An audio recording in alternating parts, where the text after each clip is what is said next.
Creamline Cool Smashers mas lalong nalakas sa muling pagbabalik na bukod tanging ang last player nila na si Gemma Galanza. Nagrabe talaga ang performance internationally. Petrogas Angels kakabalik lamang sa winning track at hindi nila hahayaang may makakaputol ng kanilang momentum dahil iba na ang mindset nila sa pagpasok sa next round.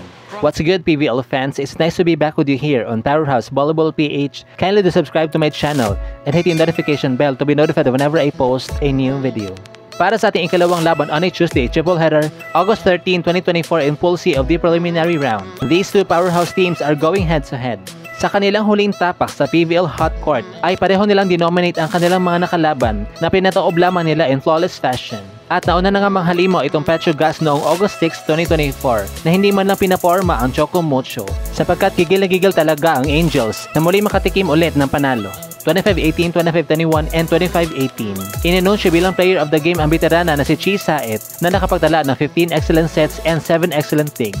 Haba itong Creamline naman ay hindi din pinahataw ang next lead noong August 8, 2024 dahil mula na natalo ang Cool Smashers sa high-speed hitters ay hindi na sila nag-look back kung kaya't pinagpapatuloy nila ang kanilang 4-game winning streak 18-25, 18-25, and 20-25. Tinanghal na player of the game si Bernadette Pons na nakapag-ambag ng 13 points with 11 attacks, 2 aces, and 14 excellent digs. So, alin kupunan kaya ang mambubulaga sa laban na ito?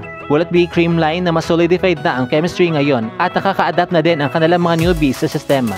Or it will be Petrogas na unti-unti nang nilalabas ang kanilang tunay na laro at hindi sila papayag na maagawan ng corona. Samantala, narito na ang mga pambatong players na posibleng magtapatan sa kanilang magiging laban.